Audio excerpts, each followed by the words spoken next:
Di awal episode ini, kita menuju pada Pekati Gendowor yang di saat itu sedang akan mencari rumput seperti biasanya. Namun di tengah perjalanan, ia mendapatkan serangan gelap oleh seseorang yang tidak menampakkan dirinya. Mendadak muncullah bayangan seseorang yang bergerak begitu cepat dan langsung menyerang pemuda tersebut. Melihat semua itu, Gendowor pun tidak mau tinggal diam. Ia pun mampu menghindari serangan-serangan lawannya itu dengan sempurna. Di sana ternyata juga ada Arya Soma dan Dian Selasih yang sedang mengintai sepak terjang Pekati Temunggung Martoloyo itu. Pertarungan pun terjadi di antara Gendowor dan penyerangnya yang sepertinya adalah Nyi Timun yang memang ingin menguji kehebatan muridnya. Keduanya pun tampak sama-sama hebat dan memiliki kecepatan gerak yang sempurna.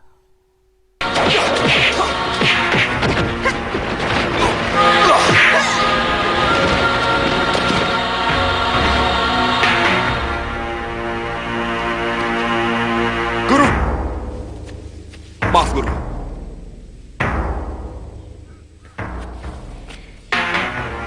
Teka-teki Kakang terjawab. Kakang sudah tahu siapa Guru Gendowor sekarang. Aku harus tahu siapa dia sebenarnya.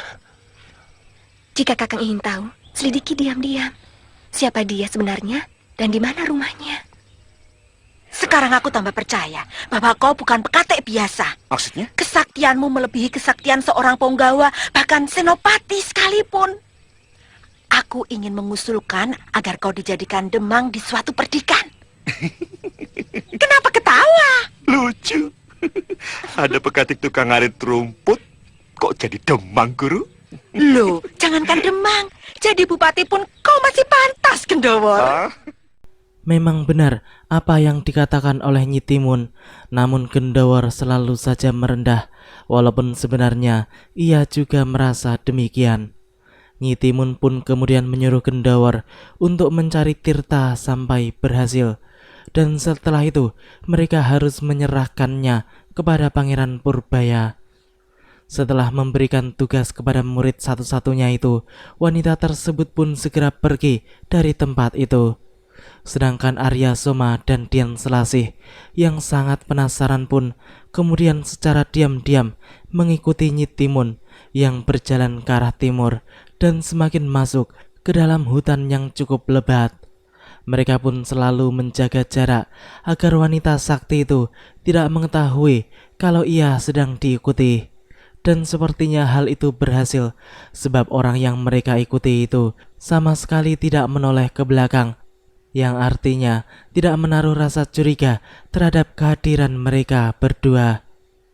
Kini wanita tua itu pun masuk ke dalam semak-semak yang cukup rimbun.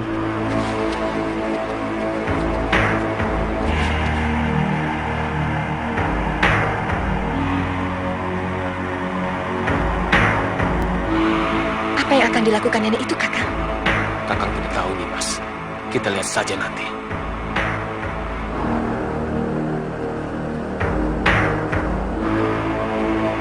Ibu? Kemana perginya nenek tua yang jadi Guru Gendowor itu, Kakang?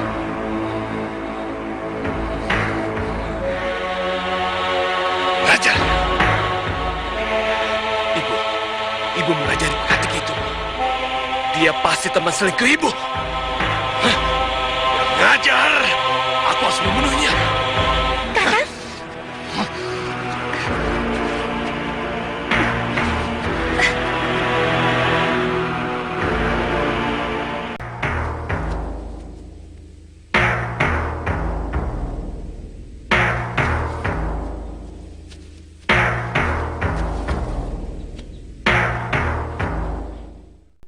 Kini kita menuju pada Tirta, si anak bajang Lola yang di saat itu sedang pingsan setelah kabur dari tangan Ki Limpan yang sedang sibuk bertarung melawan 3 penguasa hutan Gandhara.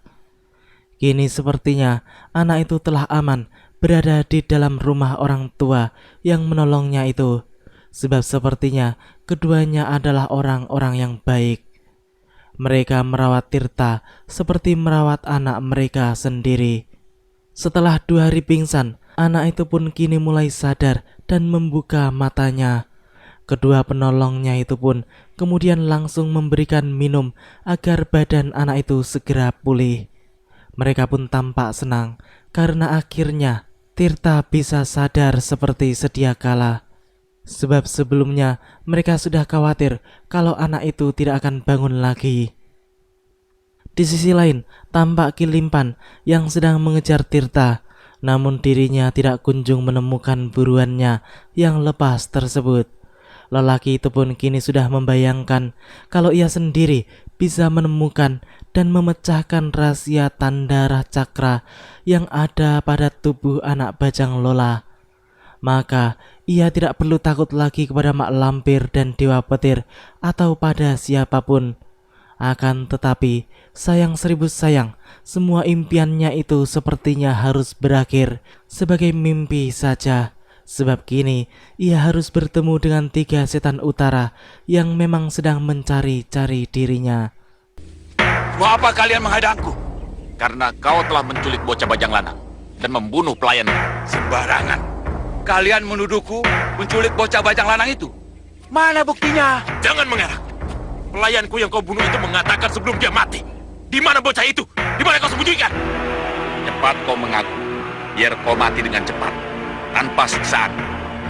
Seorang laki-laki tidak takut mati. Meskipun kalian mau membunuhku, belum tentu kalian mampu. Kurang ajar.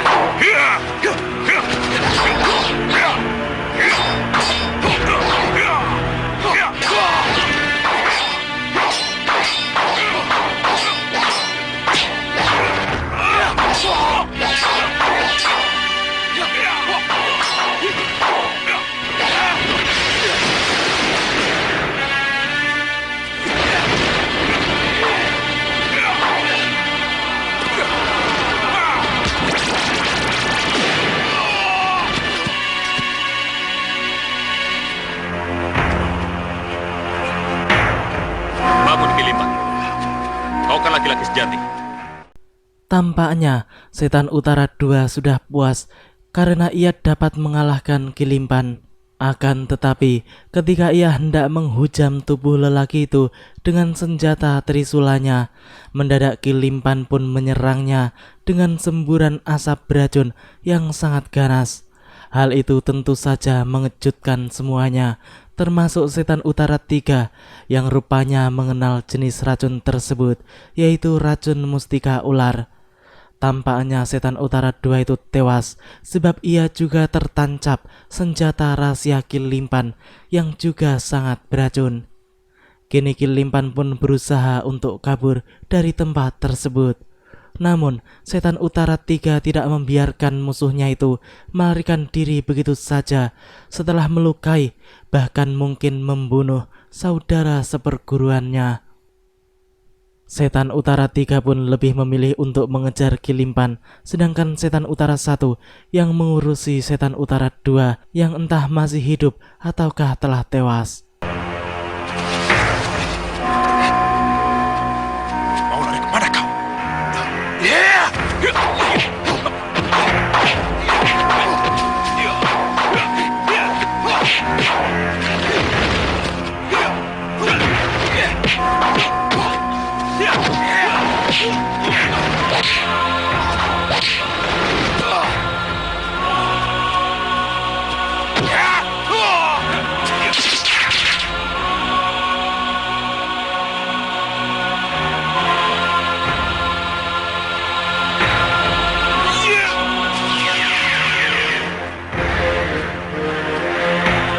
Innalillahi wa inna ilaihi raji'un. Kau kejam sekali di sana. Kau mau apa ke sana? Hei setan!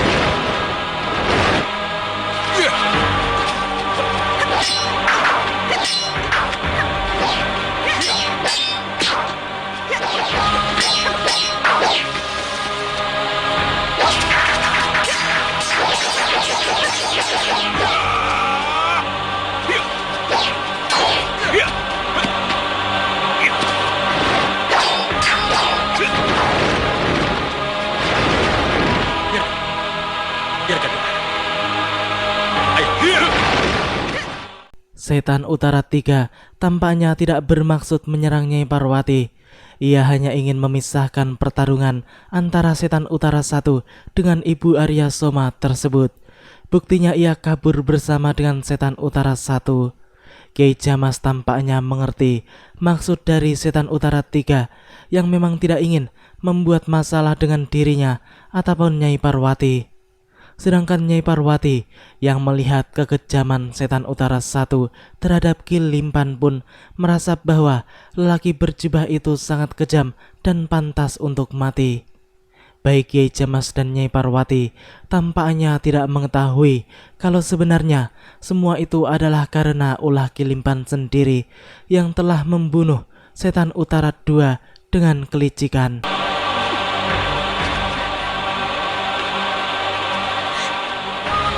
Setan itu pantas mati, Kiai. Semoga Allah mengampuni dosa kita semua, Nyai.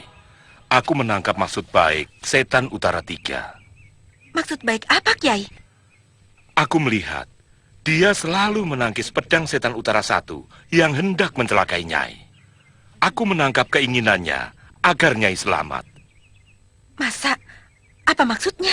Hanya Allah yang tahu.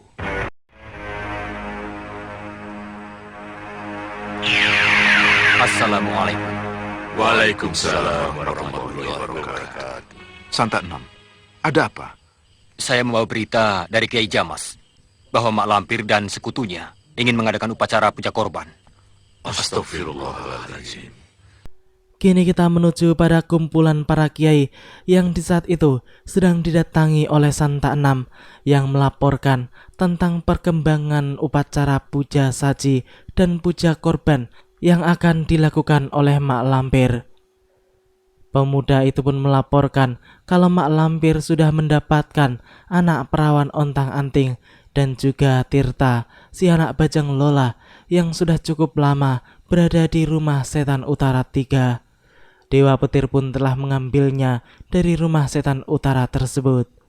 Para kiai itu pun kemudian memutuskan untuk segera menuju ke markas Mak Lampir dan menggagalkan upacara terkutuk itu. Akhirnya semuanya pun berangkat bersama-sama di malam itu juga, karena mereka tidak ingin terlambat untuk menyelamatkan dua anak yang akan menjadi korban kejahatan Mak Lampir. Di malam itu tampaknya bulan sudah menunjukkan seluruh sisinya yang bulat, yang artinya adalah bulan purnama telah tiba. Sehingga di malam itulah Mak Lampir akan melaksanakan upacara puja saji dan puja korban secara bersamaan untuk membuka tabir alam gaib, sehingga jin-jin dan setan-setan serta siluman akan bebas berkeliaran di alam manusia untuk mengganggu manusia. Hamba Lampir mengaturkan puja astuti kepada Hayang Pukul. Lampir, kau mau mengadakan puja saji dan puja korban. Apa kau sudah menyiapkan semua persyaratannya? Sudah Hayang Pukul. Inilah mereka, anak pajang lanang dengan tanda kelahiran Rah Cakra, dan anak perawan ontang-anting yang memiliki pancar getih seperti yang Paduka pesan. Lampir, kau sudah dikuasai nafsu serakamu hingga kehilangan nalar budimu. Matamu dibutakan oleh angan-angan. Kau lihat.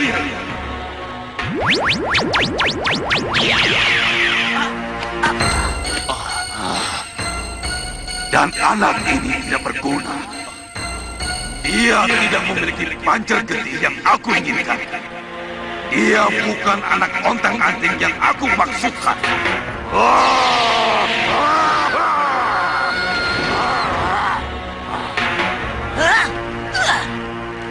Lampir, aku tidak mau persembahan palsu. Carilah kedua syarat untuk puja saji dan puja korban itu. Ya, ternyata dua anak yang dibawa Mak Lampir semuanya adalah palsu. Yang satunya adalah seekor kambing dan yang satunya lagi adalah bukan perawan ontang-anting yang dimaksudkan. Kini Pukulun Kala Mercu yang murka karena telah ditipu oleh Mak Lampir itu pun kemudian memberikan waktu yang singkat bagi si lampir jika memang ingin mengadakan kembali upacara puja saji dan puja korban. Itu artinya si lampir hanya memiliki waktu yang sangat singkat untuk mendapatkan tirta dan anak ontang-anting yang asli. Sementara itu, Darmini yang dilempar oleh pukulun Kalamercu itu pun kini masih melayang jauh di udara. Namun Santa Enam tiba-tiba muncul dan mencoba untuk menangkapnya. Dan usaha pemuda tersebut pun berhasil, sehingga anak tersebut kini telah aman berada di tangan Santa Enam.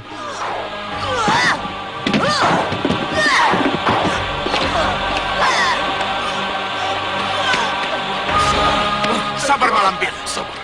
Apa aja yang sabar? Upacara puja saji yang kita laksanakan dengan susah payah, semuanya gagal. Ini semua akibat kalian. Jangan salahkan kami.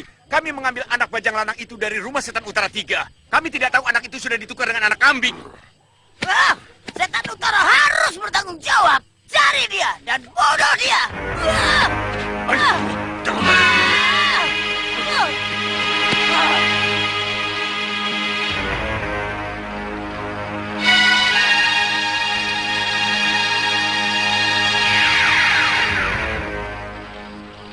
Santa, siapa anak ini? Aku tidak tahu. Aku melihat anak ini terlempar dari pondok Mak Lampir. Kiai Ageng Sebayu pun merasa bahwa ada kemungkinan bahwa anak gadis itu adalah perawan ontang-anting. Namun mereka semua bingung, sebab kalau sampai anak itu adalah perawan ontang-anting, maka ia harusnya telah menjadi korban upacara puja saji Mak Lampir. Namun mengapa kini anak itu justru berada di tempat tersebut dan terlempar dari markas Mak Lampir? Santa Enam pun kemudian menjelaskan bahwa anak itu bukanlah perawan ontang-anting seperti yang dikatakan oleh pukulun Ditya Kalamercu barusan.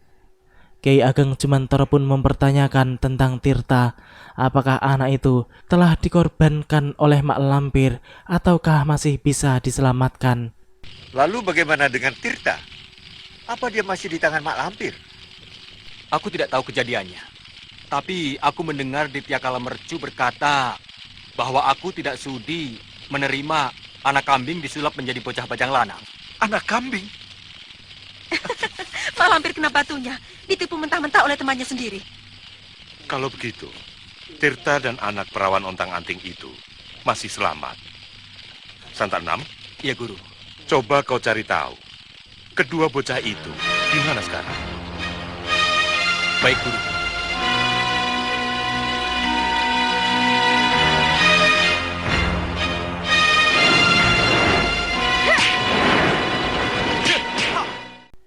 Di sisi lain, terlihat Runa dan Wulu yang sedang bermain bola berdua. Tampaknya kedua anak itu sedang tidak ada kerjaan, sehingga mereka menghabiskan waktunya untuk bermain. Mendadak saja, bola yang mereka mainkan itu hampir menghantam dua murid Mak Lampir yang kebetulan sedang melintas terbang di sekitar tempat tersebut. Keduanya pun kemudian mengejar dan menangkap bola itu, sehingga membuat Runa dan Wulu menjadi marah karena merasa bolanya telah direbut. Karena sama-sama tidak mau mengalah, akhirnya mereka pun langsung bertarung satu sama lain. Akan tetapi, sepertinya ilmu mereka berimbang, karena sudah dari dahulu mereka sering bertarung, namun ilmu mereka hanya sampai di situ saja, tidak bisa saling mengalahkan. Kini mereka pun bertarung di atas bola dan sudah berjalan puluhan jurus, hingga akhirnya dua murid Mak Lampir itu pun kabur. Sebab mereka merasa tidak betah bertarung terus-menerus tiada akhir melawan Truna dan Welu. Hei pengecut, jangan lari kalian. Ketakutan!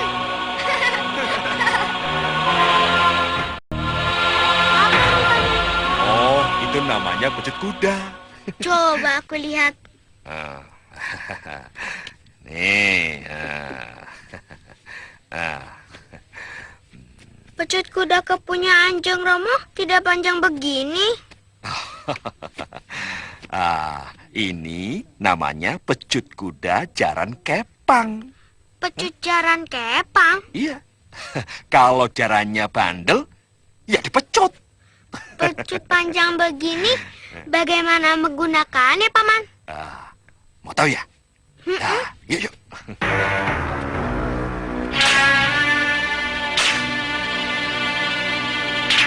Hebat, Paman, hebat! Ya. Aku ingin bisa main cambuk, Paman. Ajari aku ya. Ya, tapi ada syaratnya. Apa syaratnya? Ayo.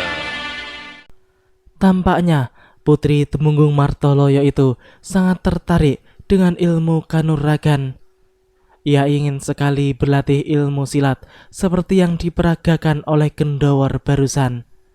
Gadis kecil yang sebenarnya adalah perawan ontang-anting yang asli itu pun diberitahu oleh Gendowor bahwa ia tidak boleh memberitahukan kepada siapapun termasuk ayahnya bahwa ia telah belajar ilmu cambuk atau ilmu kanuragan. Intinya adalah anak itu tidak boleh memberitahukan kepada Temunggung Martoloyo kalau ia belajar ilmu cambuk dari Gendowor. Bagaimana? Apa Den Ayu sanggup? Baik. Aku sanggup.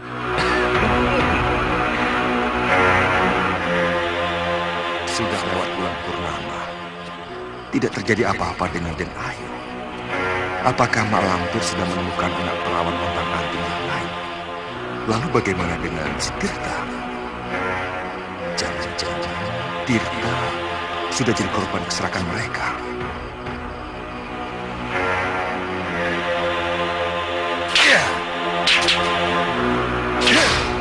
Begini, Paman. Keesokan harinya, Putri Temunggung Martoloyo itu pun kembali ke rumah Gendowor untuk mulai belajar ilmu cambuk. Dan Gendowor pun mengajarinya dengan sabar. Lama-kelamaan, gadis itu pun mulai bisa melakukan cambukan dengan benar. Walaupun Gendowor harus mengajarinya dengan susah payah. Di sela-sela belajar ilmu cambuk, Gendowor pun juga mengajarinya tentang ilmu-ilmu filsafat kebaikan yang berasal dari cerita-cerita kerajaan zaman dahulu. Ketika itu, Gendowor pun menceritakan tentang seorang senopati yang bernama Kebo Anabrang yang memiliki senjata cemeti atau cambuk yang sangat luar biasa hebat, yang bahkan bisa menghancurkan batu sebesar kerbau sekalipun. Mendengar cerita dari pamannya itu, Ayu pun semakin bertambah bersemangat untuk bisa menguasai ilmu cambuk lebih hebat lagi, bahkan seperti Kebo Anabrang. Hebat. Aku ingin seperti Kebo Anabrang. Seandainya si Tirta ada di sini, aku pasangkan anak ini untuk lagu gembleng kanuragan. Nah, sekarang Den Ayu istirahat saja dulu ya. Sambil memperhatikan gerakan paman, ya. Ayo, duduk dulu ya, duduk. Ya, Den Ayu harus perhatikan gerakan paman, ya. Iya, Paman.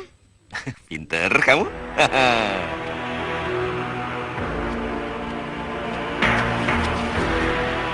Untuk apa kita kemari, Kakang?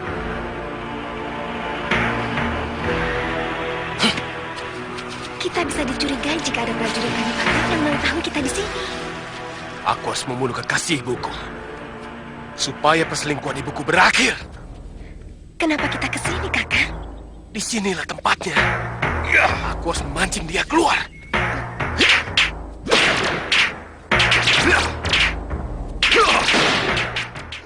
Berani sekali Arya Soma mengunjungi rumah Gendowor yang berada di dalam wilayah Kadipaten. Kini pekatik kuda Temunggung Martoloyo itu pun sedang memperagakan ilmu cambuknya yang luar biasa kepada Ayu. Anak itu pun berdecak kagum dan melongo melihat kesaktian pamannya yang menurutnya adalah sangat luar biasa hebat. Ya, kini Gendowor telah menggunakan tenaga dalamnya di setiap lecutan cambuknya sehingga hasilnya pun luar biasa.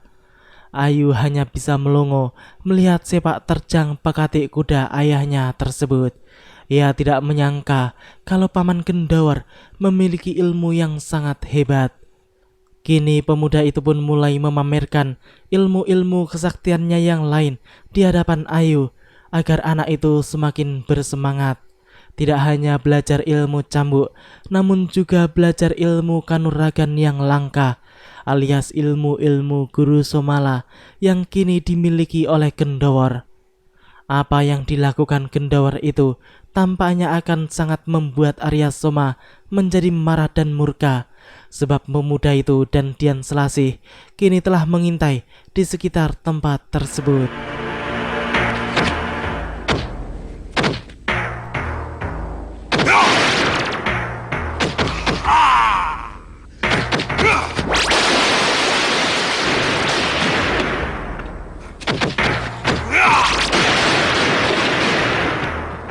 Jurus beledek sekilan. Kurang ngajar. Ilmu dari ibuku yang diajarkan kepada Gendawar diajarkan kembali kepada anak kecil yang belum bisa buang ingus.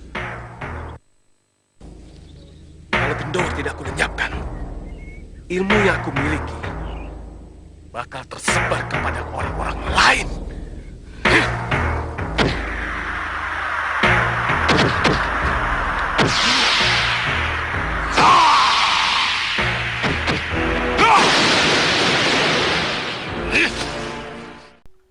Demikianlah alur cerita di episode kali ini. Nantikan kelanjutan kisahnya di episode yang akan datang. Terima kasih bagi teman-teman semua yang udah mau nonton. Jangan lupa like, comment, subscribe, dan share. Dan juga nyalain notifnya. Wassalamualaikum warahmatullahi wabarakatuh.